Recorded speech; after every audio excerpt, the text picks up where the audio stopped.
Hello everyone. अब हमें शाओनिंग को क्लाइंट के घर पहुंचे हुए ही दिखाया जाता है। मिसेस चेंग कंस्ट्रक्शन साइट पे एक वॉल को ख़राब किए बिना आर्ट गैलरी बनवाना चाहती थी। जो सुमन ने इसे बोलने को कहा था, ये वही उसे बताने लगती है कि आपके हस्बैंड तो राज़ी हैं, फिर आपको क्या प्रॉब्लम।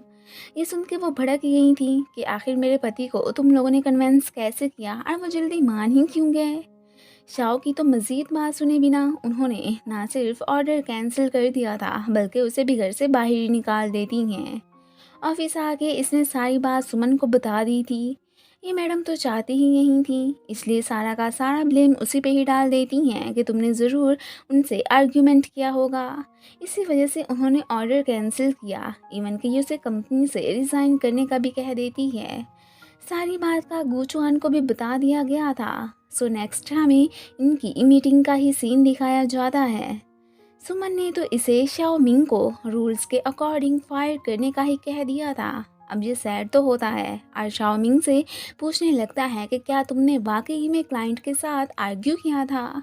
वो भी यस कह देती है और क्या कहती। अब ये लोग तो इम्पोर्टेंट मसला सुलझाने में बिजी थे और चैंग साहब की तो आंख ही नहीं खुल रही थी। गुचुआन उस पर गुस्सा करने लगता है कि तुम्हें किसी बात की टेंशन भी है या नहीं। अब जाहिर है वो भी कंपनी का बिग इन्वेस्टर था, इसलिए शाओ का मसला उसने खुद सुलझाने का सोचा था। गुचुआन तो फिर वहाँ से चला जाता है। चैंग रेन शाओ को एक वीक का टाइम देता है कि तब तक इस मैटर को हैंडल कर लो, फिर बाद में ही कोई फ़ैसला किया जाएगा। ये अब काफ़ी अपसेट हो जाती है कि मेरी वजह से बॉस को डिसअपॉइंट होना पड़ा। अगले लम्हे हमें उसे येन के साथ ही दिखाया जाता है। सारी सिचुएशन का वो उसे भी बता चुकी थी, साथ में काफ़ी इमोशनल भी हो जाती है एंड चैंग रैन की तारीफ़ भी करने लगती है कि उसी की वजह से मैं फायर होने से बच पाई। ये हैरान कि क्या सच में चैंग रैन इतना अच्छा पर्सन है। खैर अभी तो अपनी फ्रेंड को वो तसल्लियाँ देने लगती है कि सब ठीक हो जाएगा, डोंट वरी। दूसरी तरफ हमें चैंग रैन और गू चुआन को ही दिखाया जाता है। असल में इन दोनों का कोई भी झगड़ा नहीं हुआ था। मीटिंग में दोनों ने जस्ट एक्टिंग की थी ताकि शाओ का मसला सुलझाया जाए। इसे उसके लिए इतना परेशान देख के चैंग रैन तो अब यही पूछने लगता है कि क्या तुम्हारे दिल में शाओ को लेके फीलिंग्स हैं। तो अभी भी उसकी ना ही थी। अब ये उसे अपने इस डिसीजन के बारे में और सोचने को कहता है कि ये ना हो कि बाद में तुम्हें पछताना पड़ जाए। शाओनिंग को रोते हुए ग्रैंडमा भी देख लेती हैं। अब वो उससे अपसेट होने का रीज़न पूछती हैं। अब ऑब्वियसली सी बात है, वो उन्हें कुछ नहीं बताती। अब ग्रैंडमा को वो परेशान थोड़ी ना कर सकती थी। यहाँ पे वो भी फिर उसे तसल्ली देती हैं कि तुम बिल्कुल अपने बाप जैसी हो। वो भी अपने मसाइल किसी से भी शेयर नहीं करता था। बाद में हमें एक स्ट्रेंजर को कॉल पे किसी से बात करते दिखाया जाता है और वो उससे पैसे ही मांग रहा था। अब ये कौन है उसके बारे में तो हमें आगे चल के ही पता चलेगा। अगले दिन शाओ कुछ गिफ्ट्स वगैरह लेके मिसेस चैंग से सॉरी बोलने पहुंच आई थी, बट वो तो दरवाज़ा ही फिर बंद कर देती हैं और इसकी कोई भी बात नहीं सुनती। गुचुआन भी यहीं पे ही आया था। वो इसे समझाने लगता है कि डिज़ाइनर्स को गिफ्ट्स वगैरह दे के नहीं मनाया जा सकता, बल्कि तुम अपने डिज़ाइन से ही लोगों को कन्विंस करना सीखो। वो उसे घर जाके इस मामले के बारे में सोचने को भी कहता है।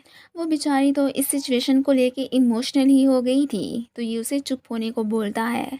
साथ में थोड़ा सा अपसेट भी हो गया था कि कहीं मैंने कुछ ज़्यादा तो नहीं बोल दिया। खैर अब हमें शाओ को कंपनी में ही दिखाया जाता है। अब इसका मूड काफ़ी फ्रेश हो चुका था। सुमन तो जल भुन ही जाती है क्योंकि इसका इरादा उसे निकालने का था, बट वो तो कम्प्लीटली अपने इस प्लान में फेल हो चुकी थी। दूसरी तरफ चैंग रैन जूरियन के लिए बहुत बड़ा बुक्के लेके पहुंचा होता है। पहले तो वो शाओ की डायरी उसे लौटा देता है एंड फिर उसे गिरने से भी बचाता है। आज तो फाइनली यैन उससे इम्प्रेस हो ही गई थी, इसलिए एक रोज़ लेके फिर वहाँ से चली जाती है। ये साहब तो खुशी हो जाते हैं। शाओनिंग कंस्ट्रक्शन साइट पे वॉल को देखने आई थी। इधर ही हमें गुचुआन को भी दिखाया जाता है। शाओ तो इस वॉल के पीछे की स्टोरी जानना चाहती थी कि उसके बाद ही हम फिर इस वाले मामले को सेटल कर सकते हैं। अब ये साहब जो कि टैक्सी में आए थे, सिग्नल्स ना होने की वजह से किसी को कॉल भी नहीं कर पाते। तभी शाओ उसे अपनी इलेक्ट्रिक साइकिल पे लिफ्ट देती है। रास्ते में अचानक वो तो बॉस को गिरा भी देती है। इस बात से गूचवान तो गुस्सा ही हो गया था कि तुमने मुझसे अपना बदला लेने के लिए ही ऐसा किया है ना। तो वो आगे से उन्हें अश्योर करवाती है कि नहीं बॉस, जैसा आप समझ रहे हैं ऐसी कोई भी बात नहीं है, मैंने गलती से आपको नहीं गिराया।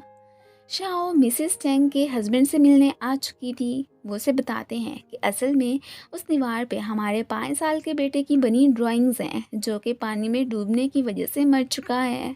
सो मिसेस चैंग उस दीवार से इमोशनली अटैच हैं कि वो उसे गिराना भी नहीं चाहती थी और वहाँ पे काम भी करवाना चाहती थी।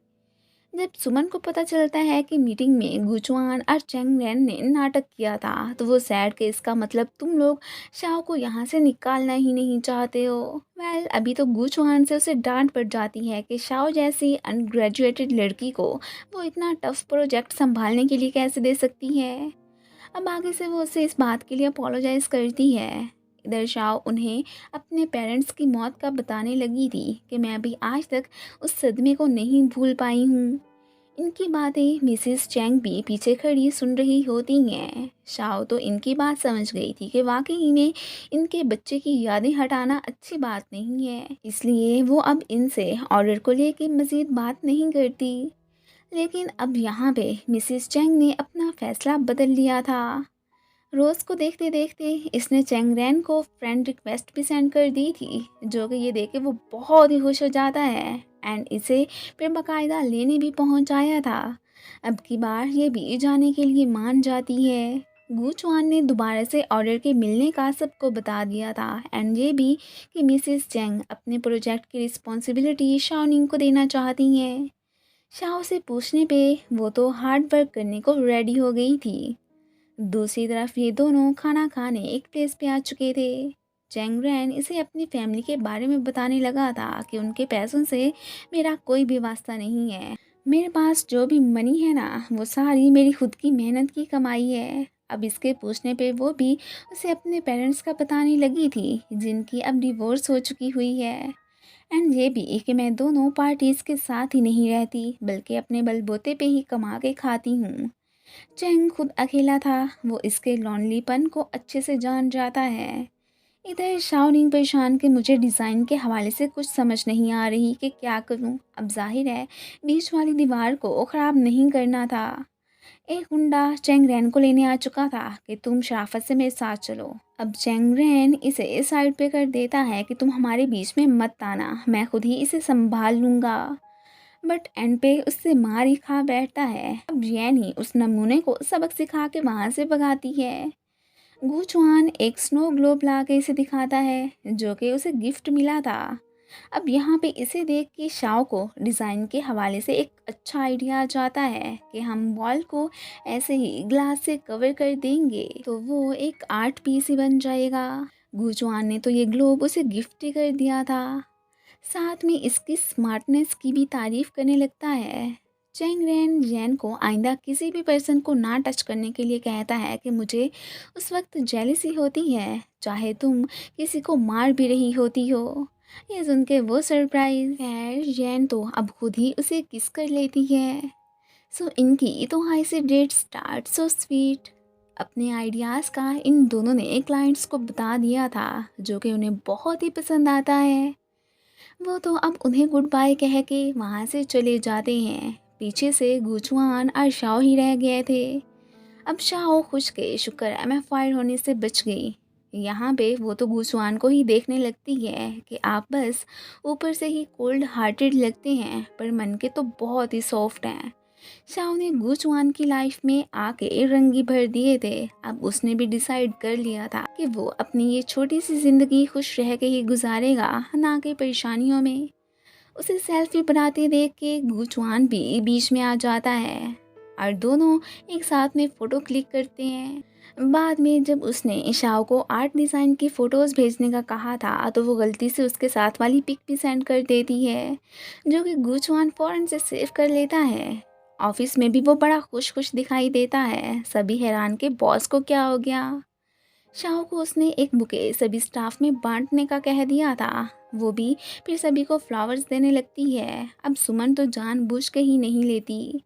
गर्ल्स तो सोचने लगती हैं कि कहीं हमारे बॉस को लव तो नहीं हो गया। खैर गुचुआन को डॉक्टर पी की भी कॉल आ जाती है कि रिसेंटली तुम्हारे डाटा में काफ़ी चेंजेस आई हैं, इसका मतलब तुम बहुत जल्द ठीक हो जाओगे। ये भी आगे से कह देता है कि हाँ बिल्कुल, मैं अब बहुत ही खुश रहने लगा हूँ, और फिर कॉल डिस्कनेक्ट करके खुद को चार्ज करने लगता है। अगले दिन सुमन इसे बैड न्यूज़ देती है कि एक मसले की वजह से इस ईयर हमें अवार्ड नहीं दिया जाएगा।